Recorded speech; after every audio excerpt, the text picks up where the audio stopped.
Hello and welcome back.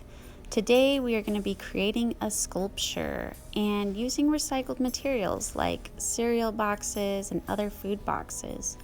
So I'm just going to open it up and cut some of these extra tab areas off. I'm going to keep the tabs on the end though, on the very end, and you'll see why. So I'm gonna paint these with another cereal box under them so I don't get paint on the table. I'm not gonna paint the tabs because I wanna use those later. After it's dried, I'll paint the back of the cereal box completely and clean my paintbrush in between colors. Dry it off really, really well. And then put it in the drying rack. Next, when it's dry, when we have all these dry pieces, I'm going to grab a stencil and trace it. I have a variety of stencils, or you can come up with your own drawings.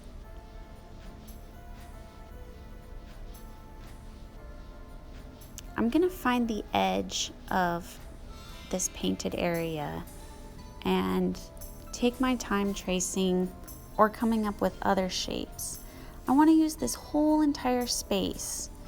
So I got my ruler and I'm going to use that to make some drawings, thinking about different types of shapes.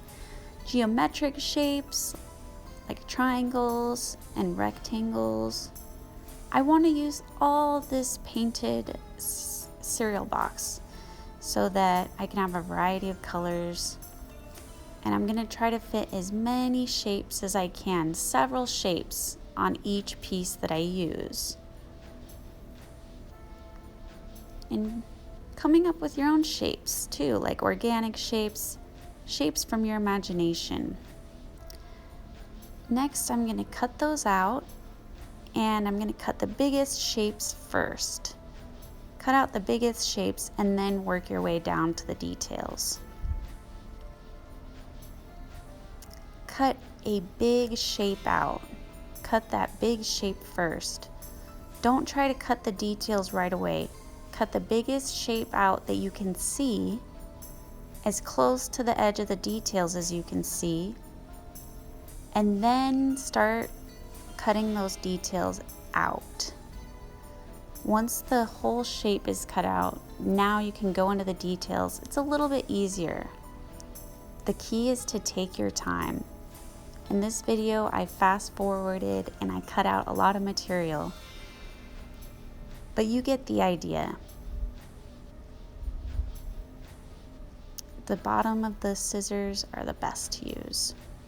Now I have a cardboard base here, not a cereal box, and I saved my large scraps to make a few bases for these sculptures, for these different stencils I cut out.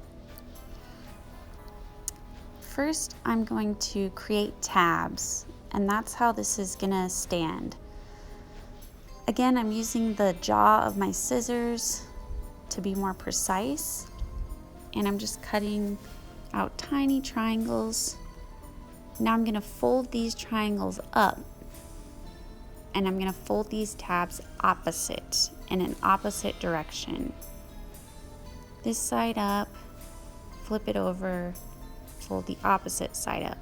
Flip it over, fold the opposite side up. See the pattern? It's even, an even number of tabs. 3 on one side, 3 on the other. For this one, I'm gonna create a tab line so that all the cuts are even. They all go to the same line. Again, I'm just cutting tiny, tiny, tiny triangles, and that's gonna make it easier to fold my tabs. And I want an even amount. Fold this up this way, flip it over, fold the other way, flip it over, fold the other way. All to that tab line, so they're all about the same. Position them. This is your base tab. Those are your base tabs. And to build onto them, you're gonna create a slot. Slot is like a tiny cut, just like those little triangles, Both pieces will need a slot to fit together. I'm going to create a slot. Both pieces need one for strength and stability.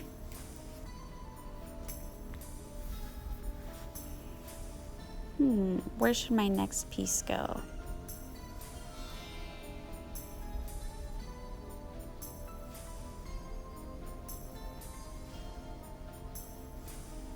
How are you going to balance your piece?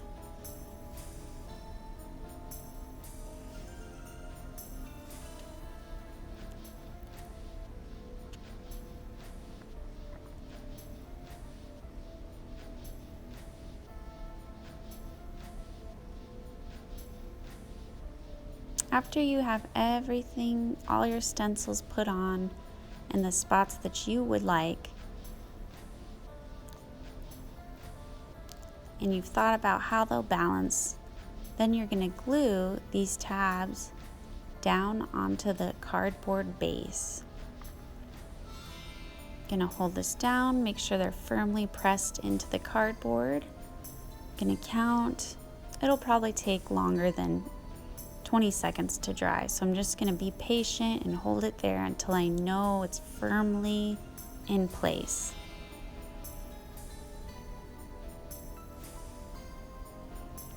I hope you enjoy creating your sculpture